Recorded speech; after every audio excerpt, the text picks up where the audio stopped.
Hello dear students. आज हम लोग देखेंगे एप्लीकेशन ऑफ हाइड्रोजन बॉन्डिंग। तो हाइड्रोजन बॉन्डिंग के एप्लीकेशन में सबसे पहला एप्लीकेशन है comparison of volatility and boiling point.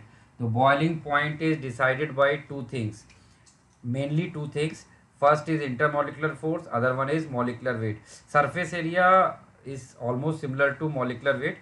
जितना ज़्यादा मोलिकुलर वेट बढ़ता जाएगा उतना उसका सरफेस एरिया भी बढ़ता जाता है।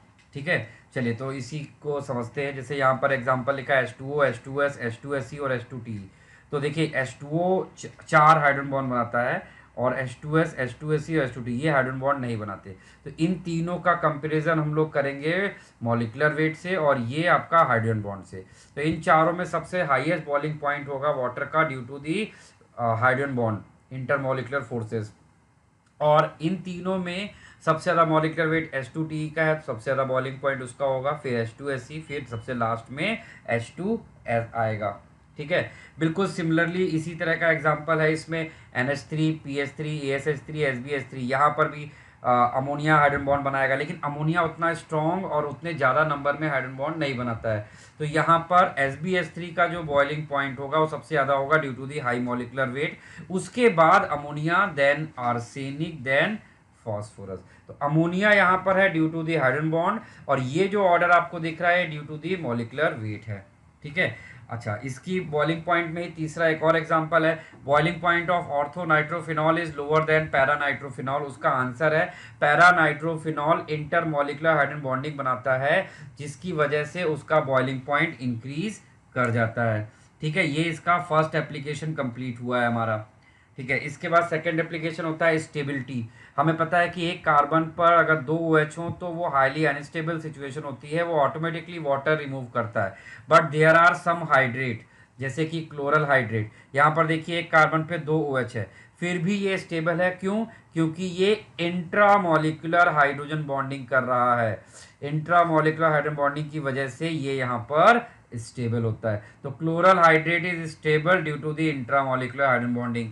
इसी में एक और एग्जांपल है, एक और हाइड्रेट है हाइड्रिन हाइड्रेट, वो भी इंट्रामोलिकुलर हाइड्रोजन बॉन्डिंग की वजह से यहाँ पर स्टेबल है। ठीक है, थर्ड पॉइंट है वाटर सॉल्युबिलिटी। तो alcohol, amines are water soluble due to the intermolecular hydrogen bonding. इनको जब वाटर में डाला जाता है तो ये वाटर के साथ क्या करते हैं, हाइड्रोजन बॉन्ड बना लेते हैं, जिसकी वजह से ये वाटर में सॉल्युबल हो जाते हैं। इसके बाद नेक्स्ट इसका एप्लीकेशन है पॉलीमराइजेशन। हमें पता है कि जो HF होता है it exist as a HF whole N where n can be greater than equals to 2। ठीक है, इन जनरल HF के टू मॉलिक्यूल कंबाइन होकर वन मॉलिक्यूल बनाते हैं। तो ये वन मॉलिक्यूल कैसे बना रहा है, क्योंकि ये दोनों स्ट्रॉन्ग हाइड्रोजन बॉन्ड बना रहे हैं, इतना स्ट्रॉन्ग हाइड्रोजन बॉन्ड कि ऑलमोस्ट ये कोवेलेंट बॉन्ड की तरह एक्ट करने लग जाता है। तो यानी अगर हम KOH को HF से रिएक्ट कराते हैं तो हमें सॉल्ट जो मिलता है वो मिलेगा KHF2, और इस KHF2 को हम आयनाइज करेंगे तो हमें मिलेगा K plus and HF2 minus मिलता है। क्यों? क्योंकि इसमें जो F माइनस है वो H के साथ हाइड्रोजन बॉन्ड से अटैच्ड है। ठीक है, तो ये जो यहाँ पे दो मॉलिक्यूल मिलके एक मॉलिक्यूल बनाने की टेंडेंसी आई है वो due to the intermolecular hydrogen bonding है। ठीक है, इसी में ही और एग्जांपल, जैसे कार्बोक्सिलिक एसिड को अगर हम एक नॉन पोलर सॉल्वेंट में डालते हैं तो वो डाइमराइज हो जाता है due to the intermolecular hydrogen bonding. ठीक है, इसके बाद नेक्स्ट इसका एप्लीकेशन है फिजिकल स्टेट। हमें पता है कि हाइड्रोजन बॉन्ड मॉलिक्यूल की फिजिकल स्टेट को भी सफर कर सकता है। वाटर का एक मॉलिक्यूल, आप देख सकते हैं यहाँ पे वाटर का एक मॉलिक्यूल इस तरह से 4 हाइड्रोजन बॉन्ड बना सकता है। ठीक है, और वाटर 3 फिजिकल स्टेट में एग्जिस्ट करता है।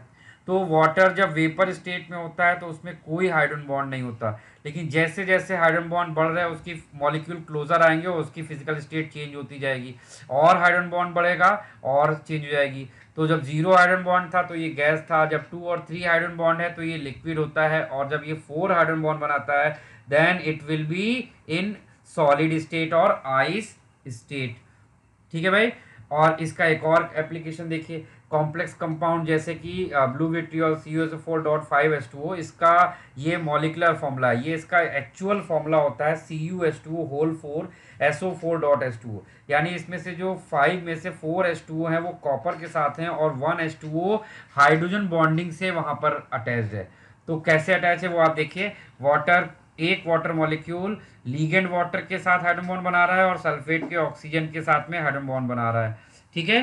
तो ये सारे एप्लीकेशंस हैं हाइड्रोजन बॉन्ड्स के, इन पर एवरी ईयर एक क्वेश्चन आ ही जाता है, तो आपको हाइड्रोजन बॉन्ड को बहुत अच्छे से समझना है बच्चों, ठीक है।